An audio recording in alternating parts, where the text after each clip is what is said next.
to be up in there, keeping an eye, out of the head. At the end of the 60s, Leotis Jones was a prisoner here in Holmesburg, a suburb of Philadelphia in the United States. A prisoner, but also a guinea pig for industry, like thousands of other inmates. H-block, this is where all the medical testing and human experimentation was going on.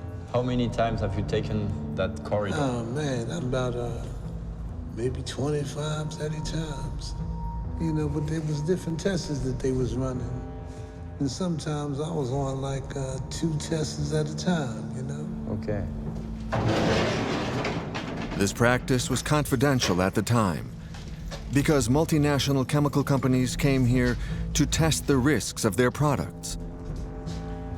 To earn a few dollars, the prisoners participated in several tests, but none of them knew what they were being given.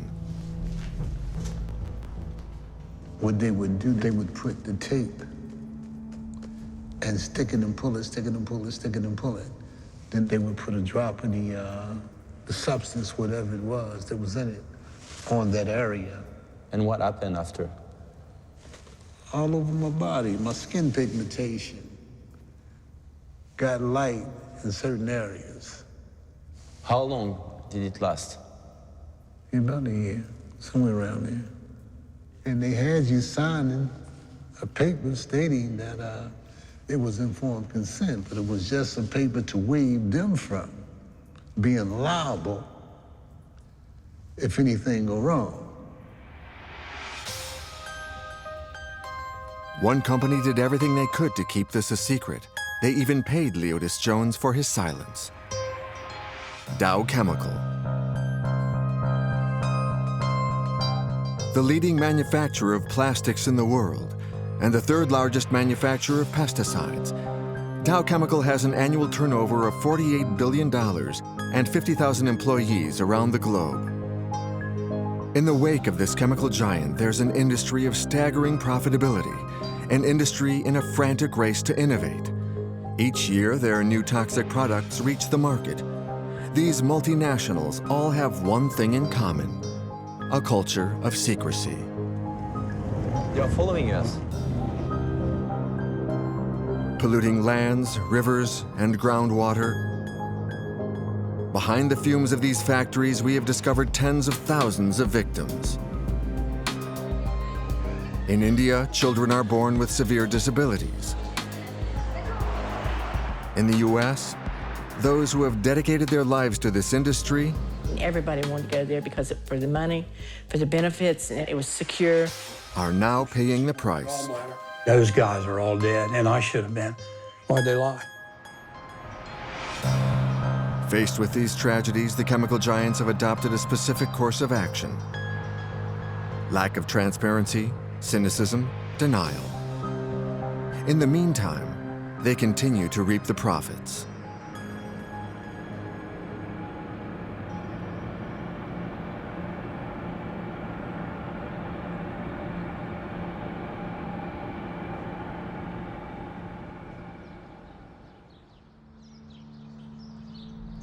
In Holmesburg prison, Dow experimented on the inmates with one of the most carcinogenic products in the world, dioxin.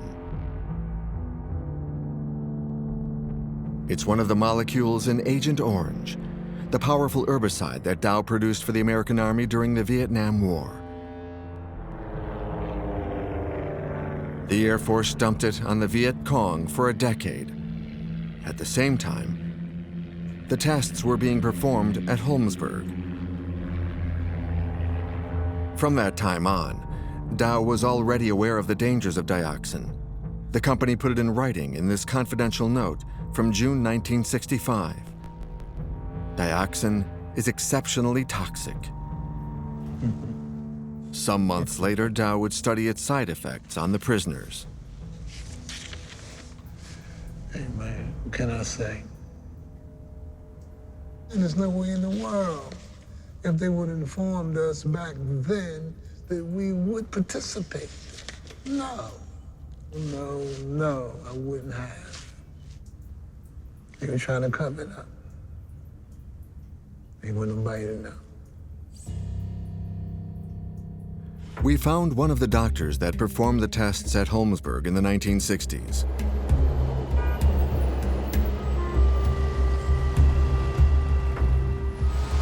Today, he's an oncologist at Northwestern Hospital in Chicago.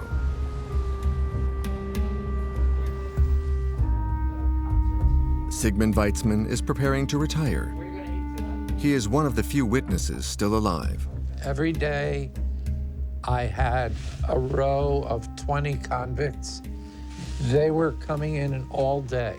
Okay. So all day long, people were coming in? Oh, absolutely. It was a machine. In 1967, Sigmund Weitzman was only 21 years old. He was an intern at Holmesburg. The senior physician overseeing the tests never told him the names of the products used on the prisoners.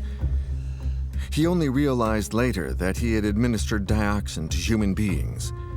We show him what Dow knew back then about the chemical. This material is exceptionally toxic. No wonder it's confidential. This is 50 years old. Yeah. It's very upsetting. This is the first time you read these documents? Yes. I'm appalled. I'm just very, it's so casual. I also felt personally guilty that I was participating in something so horrible. You don't give people poison. It's just simple. It's as if these people aren't people. They're just experimental animals. Nowadays, it would be criminal.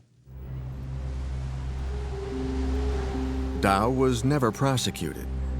When prisoners tried to take action against the company, the statute of limitations had expired.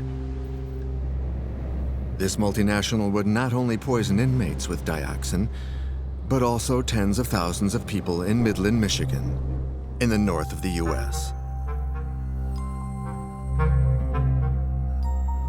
Midland, the birthplace of Dow.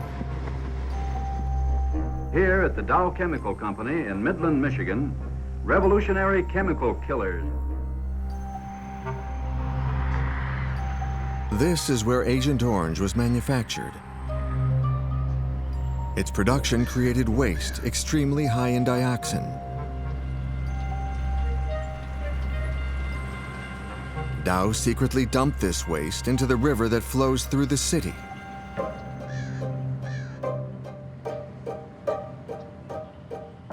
In 1981, one man would discover the truth.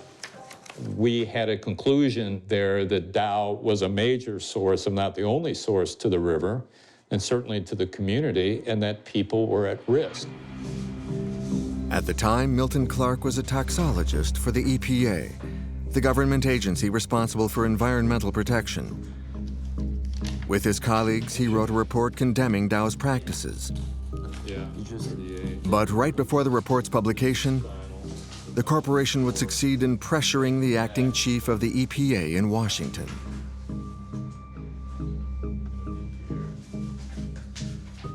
We went into shock. We had never heard of such a thing being done, ever. That the company that we were regulating, they would have the right to review a report, comment on it before it's released. And what did they ask you about that? And it was critically important to say that people were at risk, but they did not want that. They just basically want to squash the report. Okay. And eventually, the final report, they prevailed, and so they truncated it down and removed critical sections, and all the conclusions were taken away. Pressured by his superiors, Milton Clark was forced to censor the report. The result, pollution in Midland, Michigan would continue for 30 years with impunity. And the executives at Dow would continue denying the dangers. There is no health problem in Midland. There is absolutely no evidence of dioxin doing any damage to humans. In 2006, one woman would attack the multinational again. At the time, Mary Gade oversaw all the offices at the Environmental Agency in the Midland region. She had leverage. She'd been nominated by the President of the United States, George W. Bush. Newly appointed, she demands that more testing be done in the city. We found these astronomically high levels of dioxin, levels that my staff think may be some of the highest levels ever found in the United States. One of the things that was astonishing to me when this came to my attention was that for almost 30 years, this very serious problem had not actually been addressed on. Where have you found these high levels? So yeah, we found it in yards alongside the river system, parks where children play, where people launch their boats, where fishermen put their boats in the water. This is where people live. So I immediately called Dow senior officials and said, we're very concerned about these levels. We need you to take action. As that unfolded, the company was not happy. It's extremely expensive to clean up this much contamination, hundreds of millions of dollars, if not more. To lodge a complaint, Dow goes directly to the White House. I was asked on May 1st of 2008 to either resign or quit by the end of the day. Okay. Were you surprised? Yes, very much so. In my 30-some years of working in environmental protection and much of that spent in the government, I would have never expected that. Dow is acting in its own interests, so Dow is trying to make sure that it saved as much money as possible. As a result of these maneuvers, for decades, thousands of people have lived surrounded by dioxin without knowing the risks. We wanted to meet these victims. But in Midland, it's hard to loosen tongues. Dow has supported the city for 120 years, and reminders are at every corner. At the bank, the stadium, the library, the public park, the high school. The shadow of the company is everywhere. Only one person agreed to break the code of silence. Alice Buckelter has spent most of her life here, near the river. This is where she raised her family.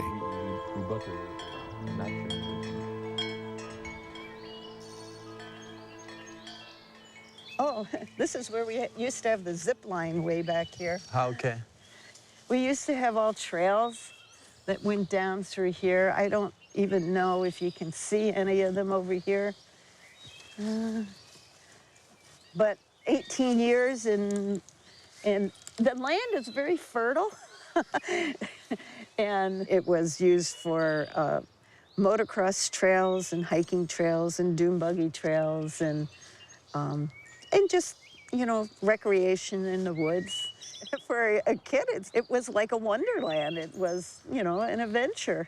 They could explore and they could build forts and they could do all those things. No one advised you that there was dioxin down there? No. We just thought we found a magical spot for us to play and raise a family. For nearly 40 years, the Buckelter family would live here, blissfully unaware of their toxic surroundings. Every spring, the river floods their garden, bringing in a fresh wave of dioxin. Alice Buckelter would not discover the true extent of the contamination until 2007, when tests were conducted in her garden by the local environmental agency. The levels of dioxin were up to 17 times higher than the legal limit for toxicity. My oldest daughter has autoimmune diseases. You have 5 kids? Mm-hmm. How many of them do have autoimmune disease? I would say all of them. Some to a lesser degree and some to a more severe degree. And my husband had a very malignant colon cancer. It was a real quick onset. Her late husband, Herbert Buckelter, was a doctor. A few days before he passed away, he expressed a last wish. He was brave enough to, when he was dying, to have his blood drawn when he didn't have very much blood left.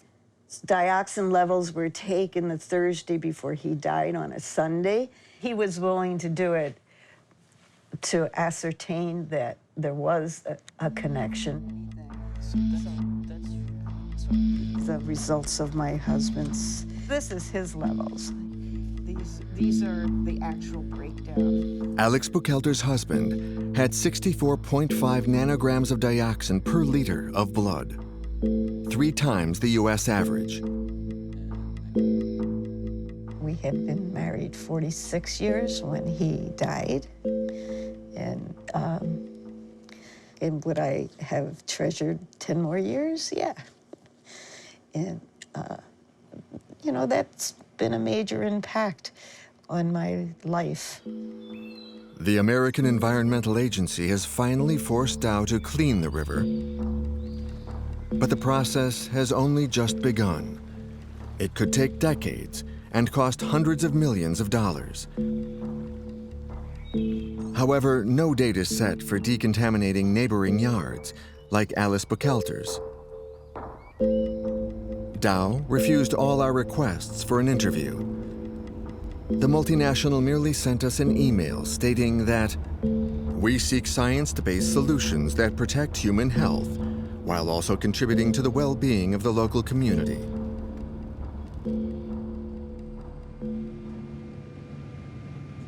On the other side of the world, another contamination is wreaking havoc. As a result of one of the worst industrial catastrophes in history, thousands of children have been affected. But Dow has never dealt with it. It happened in India, in Bhopal.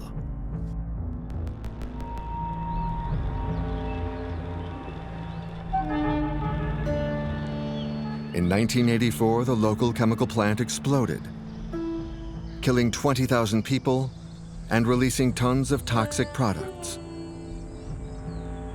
At the time, the factory belonged to Union Carbide, a pesticide giant that Dow would buy up in 2001. The site of the Bhopal explosion is still saturated with chemical pollution. Over the years, these products have spread into the city's groundwater systems. For 15 years, the inhabitants have demanded a full decontamination. In vain, Dow refuses to act. The decaying steel site is still accessible today. Here we meet Mr. Chuan, a former engineer. At the time, he was in charge of the storage of the chemicals in this laboratory. So what are all those bottles?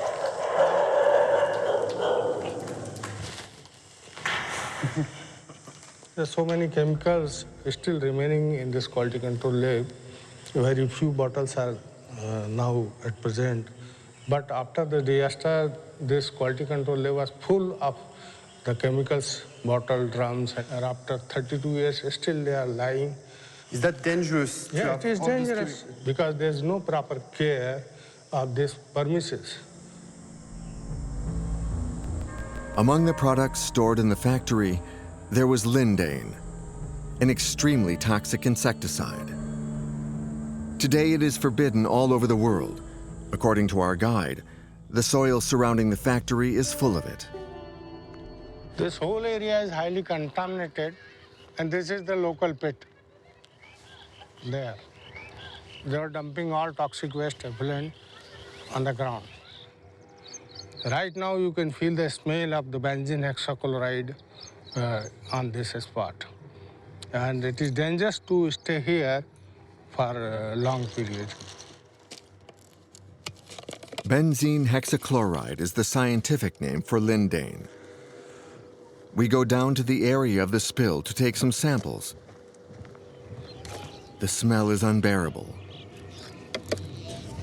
We'll have the soil analyzed. Just before leaving, Mr. Chuan shows us where the pesticides were made. Here, beads of mercury lie exposed in the open air. According to the World Health Organization, this is one of the top 10 most dangerous chemical products in the world. We take some more samples. Ça se voit à l'œil nu en fait. Il y en a partout. The results of our 2 tests are astonishing. Inside the factory, the level of mercury is 5 million times higher than the environmental standard. At this level of concentration, the risks of developing liver, skin, or lung cancers are considerable. The levels of lindane are just as alarming, exceeding 100,000 times the standard level. This can provoke severe cases of cerebral degeneration. Yet only 20 meters away, we see children playing cricket on the contaminated ground. Hi. What is his name? My name is Raja. My name is Raja. Do you often come to play cricket here? Yeah. Yeah, but do you know that's a chemical plant that is dangerous? आपको पता है कि chemical की factory है ये dangerous है खतरनाक है These children come here every day to play on the land near the factory. They don't seem to realize the risk that they are exposed to. Why are you playing inside the factory and not outside? या बाहर क्यों नहीं खेलते हो factory के बाहर कोई जगह नहीं है सब घर ही कर रहे हैं कोई खेल ही नहीं तो सब डांटते हैं इधर अच्छा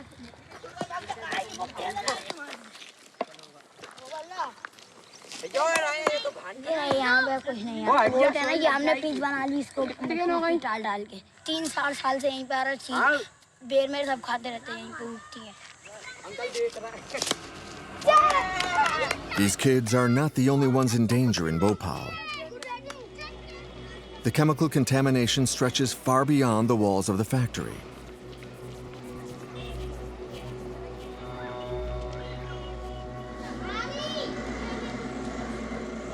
Toxic waste has penetrated the land and has polluted the water of many neighborhoods.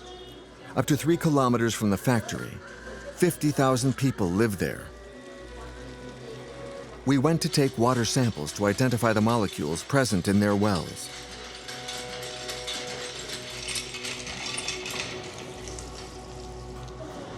Like in Shakya's family home. They've lived in this house for almost 30 years. The water they consume contains 1.9 micrograms of mercury per liter, 2 times the standard level of toxicity. 15 minutes we are getting dirty water and smelling water. हम मतलब इसको उपयोग में ले लेते हैं नहाने के उपयोग में तो भर के रख लेते हैं स्टोरेज कर लेते हैं उसके बाद उबाल के पीने के उपयोग में ले लेते हैं. The problem is, even in boiled water, mercury is still carcinogenic.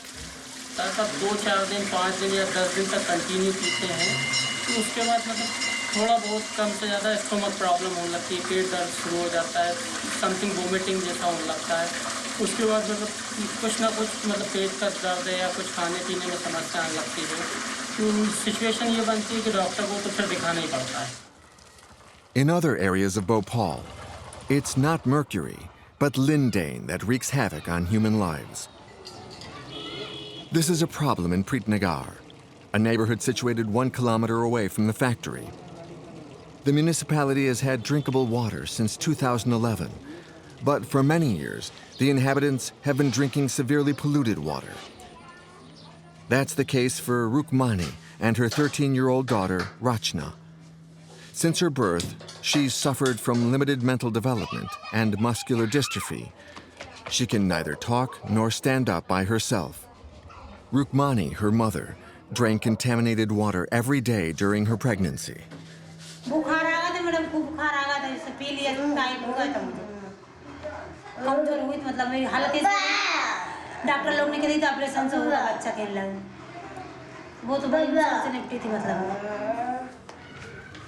A few months after Rachna's birth, a governmental study was conducted in the area. The levels of lindane were extremely high in the water, 17 times the World Health Organization limit.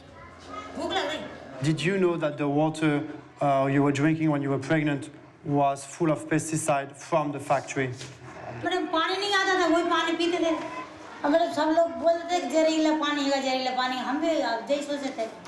What's going to happen to Rachna now? इसकी tension लेती रहती जब मेरे हाथ पांव चल रही फिर चलेगी नहीं जब कौन आवेगा उसे कौन देखेगा इसे. Due to her disabilities, Rachna has never been able to go to school. Every day she comes to the Shingari Rehabilitation Center. Without these daily exercises, she would be completely paralyzed today.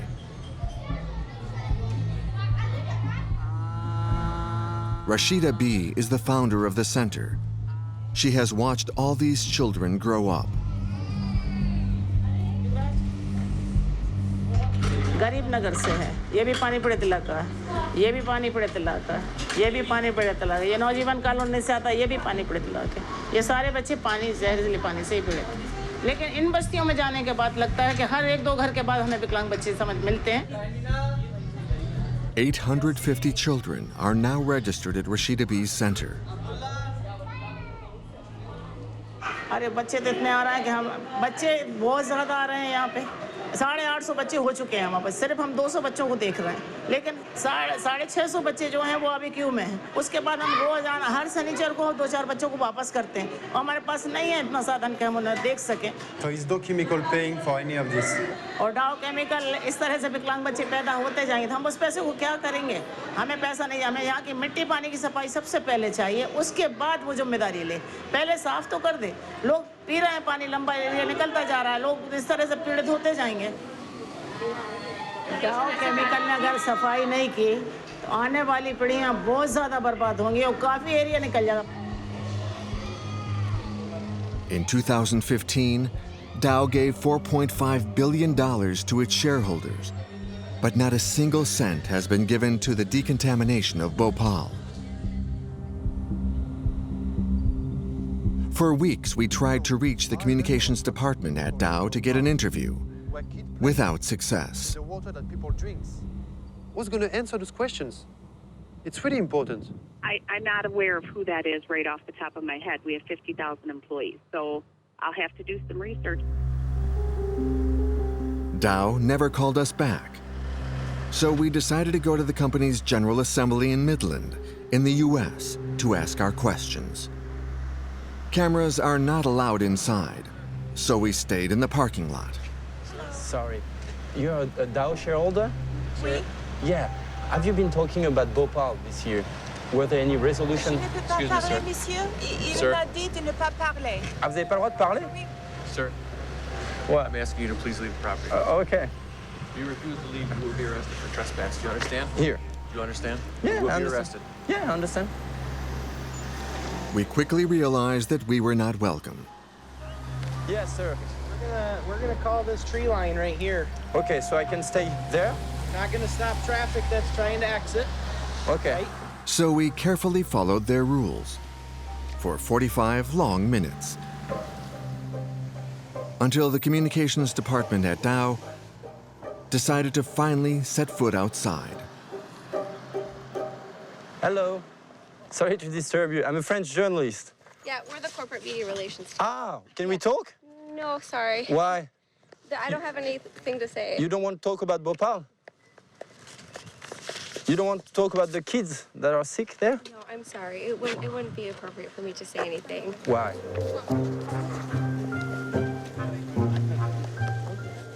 So we thought of another solution.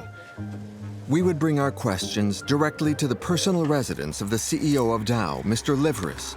Along with this letter, we displayed an American-style election sign to make sure that he wouldn't miss it. On va laisser un petit message à... Hello, sir. I'm not on the property here. Don't worry. Are you working for Mr. Liveris? I work for the company at Dow, yeah. Are you working for Dow? Are you concerned about... Security.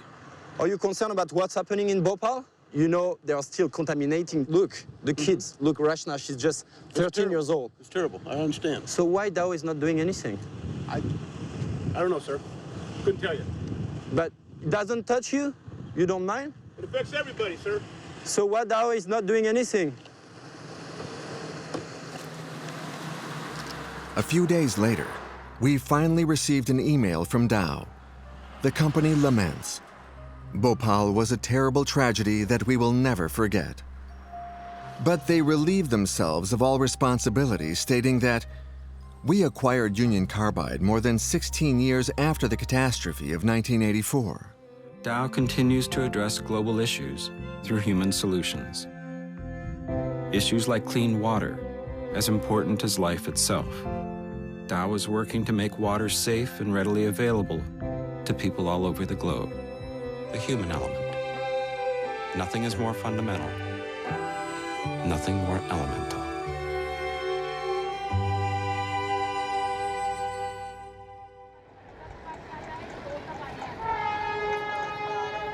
In Dow's wake, countless victims and human tragedies pile up without any damage to the company's profits.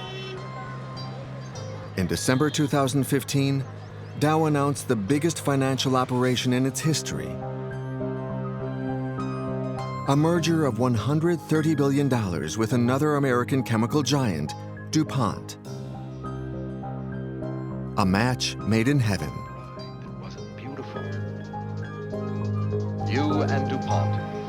There's a lot of good chemistry between us.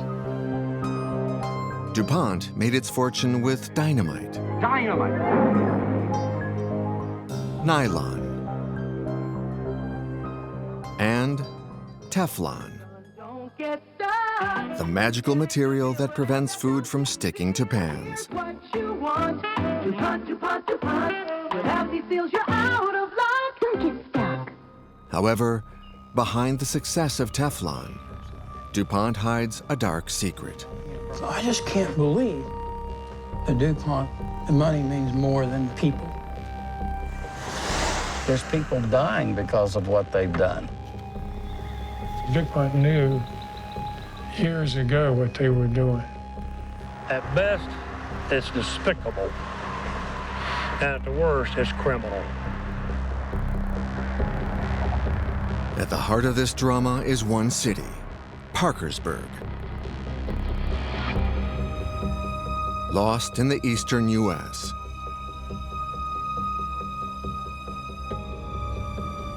The city was built around the DuPont factory.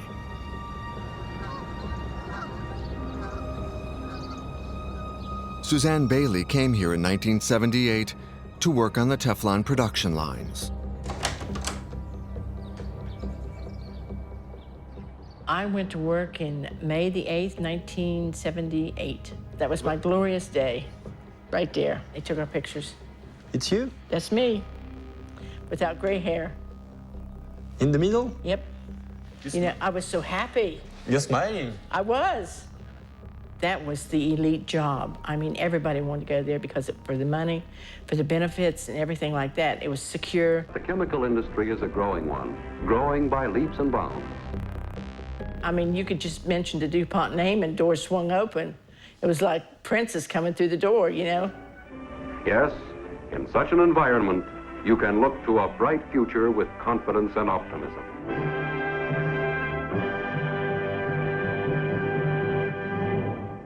Were you happy, so? I was thrilled. I was absolutely thrilled to death. A few months after starting her job at DuPont, Suzanne Bailey became pregnant. In January of 1981, she gives birth to little Bucky. When he was born, it was very traumatic. They didn't know what to do with him. They'd never seen anything like it. I could not figure out what happened.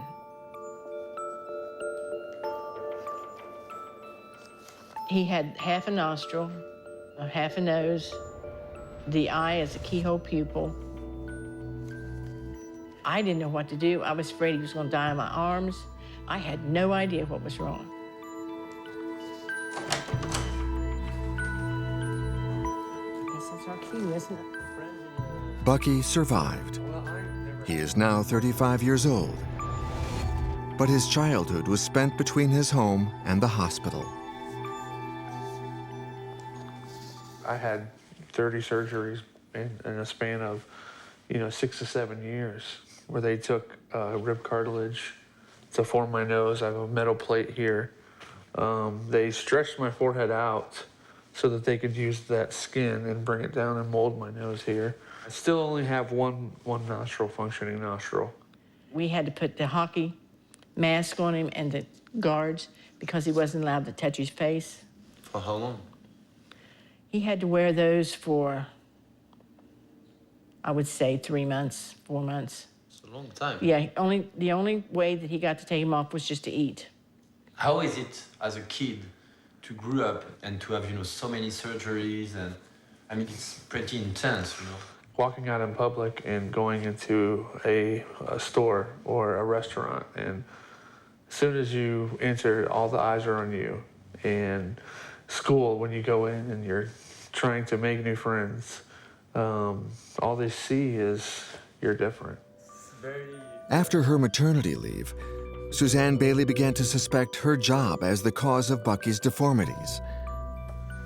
A mysterious source tips her off to one molecule in particular, C8, the molecule in Teflon that stops food from sticking to pans. When I went back to work the first day, I went to the locker and I found the paper laying there. I picked it up and I began reading about it. It was talking about how the rats were fed the C8 and what deformities that it had around their face. And I thought, that sounds just like Bucky. It was very similar to what Bucky had. Absolutely, very similar, almost identical to what he had. That's why I knew that there was something wrong. That's why I connect. The scientific study Suzanne Bailey found had been conducted by a subcontractor of DuPont. It studied baby rats whose mothers were exposed to C8. They developed abnormal eye lenses. I immediately walked out that door, went down to medical, and I said, is this what's wrong with my baby? Oh, no, no, no. Nothing on this plant will hurt you. That was the motto. That's what they always say. Yeah. Nothing here will hurt you. But in the meantime, DuPont was secretly investigating the pregnant women working in their factory. 2 out of 7 children born to the factory workers had facial deformities like Bucky. Shortly after, DuPont decided to transfer Suzanne Bailey and her colleagues to other departments. At the time, Kenton Wamsley also worked in the manufacturing department of Teflon. He remembers the discussion he had with his manager. He said, "Can we send all the women home out of Teflon? All of them." He said, "Oh, don't worry. It won't hurt the men, just the women. We feel that it can cause trouble." So I thought, won't hurt me. Kenton Wamsley was a lab technician. He handled C8 for 30 years. Breathed the fumes from them, all the samples we breathed. But we just, you know, at the time, we thought DuPont would take care of us. And so I just did my jobs for years and years, you know. And we didn't realize that our health was an issue then. Surgeon diagnosed me as having cancer. It had to take all my rectum, part of my colon. They're giving you that? Yeah, for every 5 years. It says DuPont on it, dwindled my savings. Now Kenton Wamsley has to live with an ostomy bag attached to his stomach. He changes it day and night. At the factory, he worked in a team with 3 other technicians. My buddies, people I really love, seen them every day, cared about them. Those guys are all dead, and I should have been. They didn't even see retirement. None of them. Wamsley and his colleagues were never warned about the risks of C8.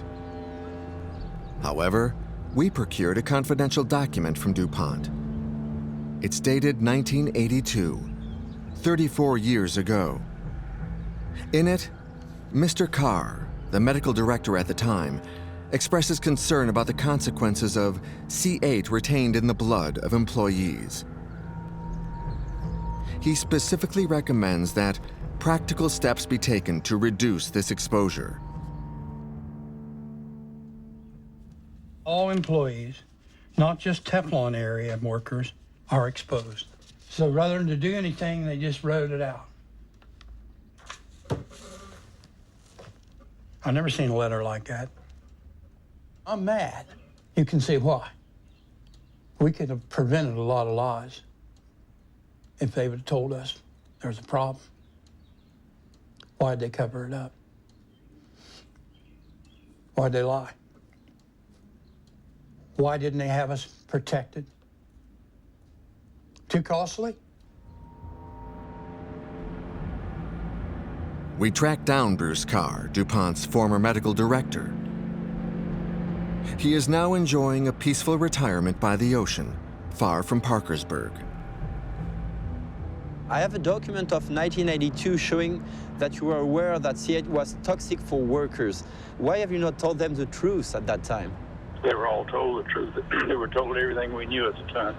Actually, no. I have interviewed some employees and they were not aware of anything.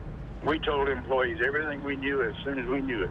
You go back to 1982, you're trying to do reconstructionist history, and you can't do that. Why have you not protected your employees? Il a raccroché.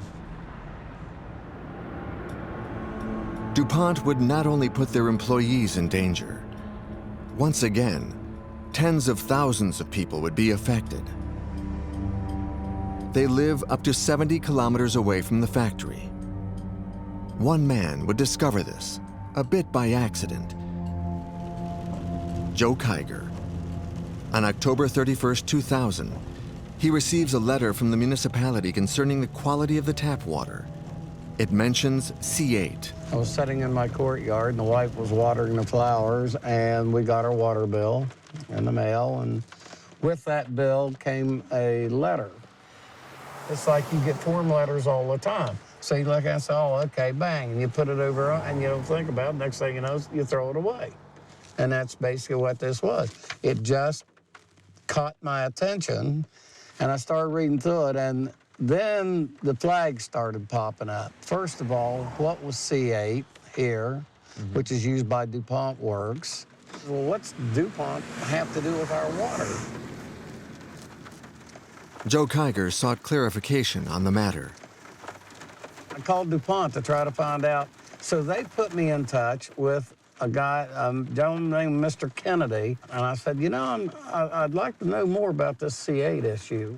He just told me it's nothing to worry about. It was just a byproduct of Teflon, and it wasn't anything to worry about.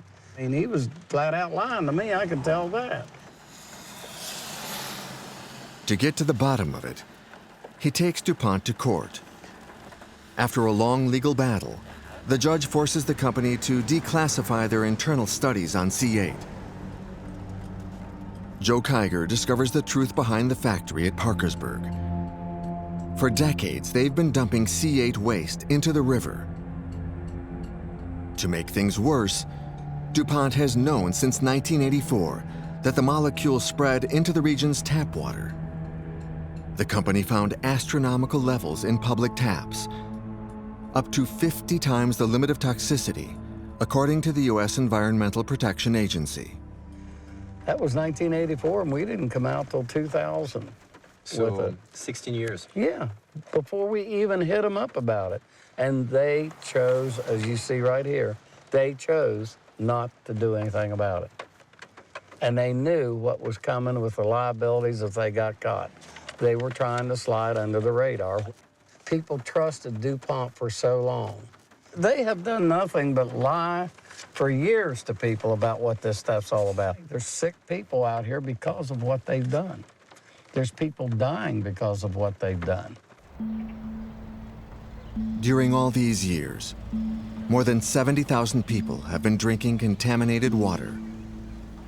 In 2011, both scientific research and the U.S. justice system established that C8 could cause 6 diseases: thyroid disorder, high cholesterol, ulcerative colitis, high blood pressure, kidney cancer, or testicular cancer. Today, 3,500 people in the Parkersburg region are ill. They've all filed complaints against DuPont. This is the case for Earl and Gwen Botkin. I've had ulcerative colitis for about 17 years, and it's about killed me a couple times. I still have thyroid problem, and I have high cholesterol. And those are all associated with C8. Today, Earl Botkin doesn't have a colon anymore. He, too, is living with an ostomy bag. So all of a sudden you don't function normally, but you have your bowel movement on your side. And that's what I'll live with until I die. And there's not any hope of that's going to change. It controls where I go, what I do, and what I eat. It just controls a lot of things in my life. But anyway, I lived through that.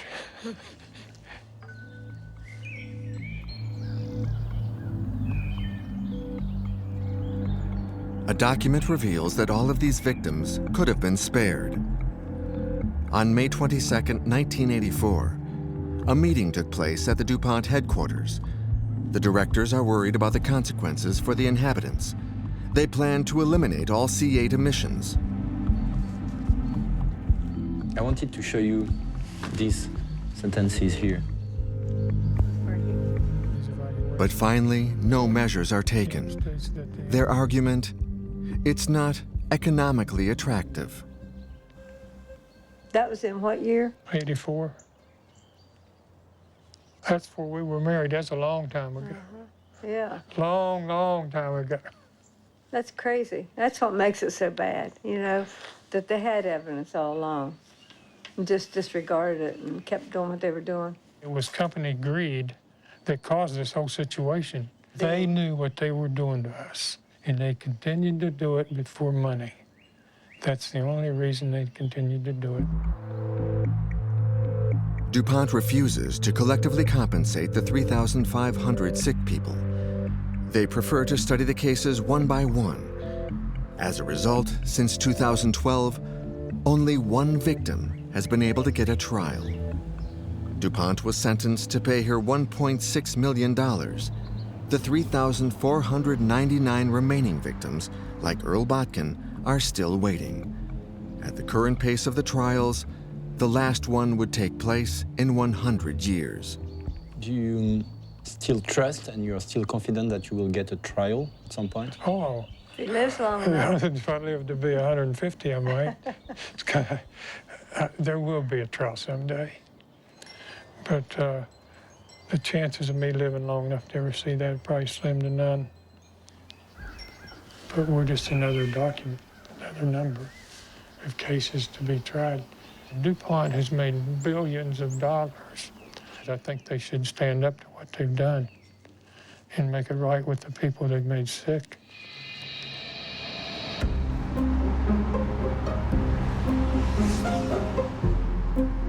DuPont refused all of our requests for an interview.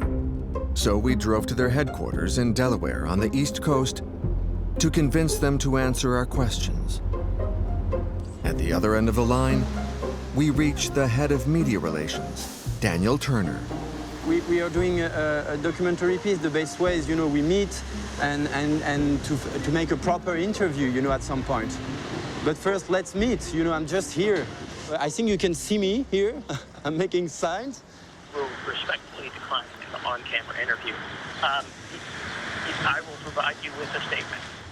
There is like an incredible amount of documents showing that you have known at DuPont for the past 30 years that C8 was toxic, and that you were poisoning your employees at the Washington Works plant and the Parkersburg citizen. Why are you not recognizing the fact that you have deliberately poisoned thousands of persons? Okay, so are those the questions you're asking? Yeah, this is my questions. Okay, I'll be happy to provide with our statement. Today, we are in 2016. There are still 3,500 persons with severe disease that are waiting to just have the right to get a trial. For how long are you going to deny your responsibility? Are you waiting that they all die? So we will provide you with a statement for your piece. Nothing else? No? Like I said, we will provide you with a statement. Thanks so much. Have a good day. Bye. Bye.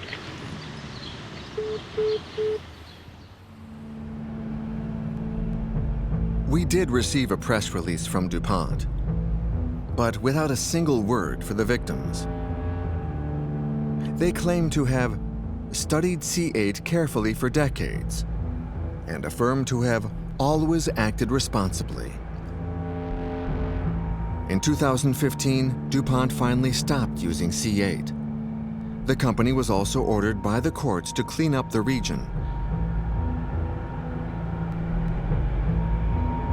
But how many generations are still to experience the after effects of this contamination?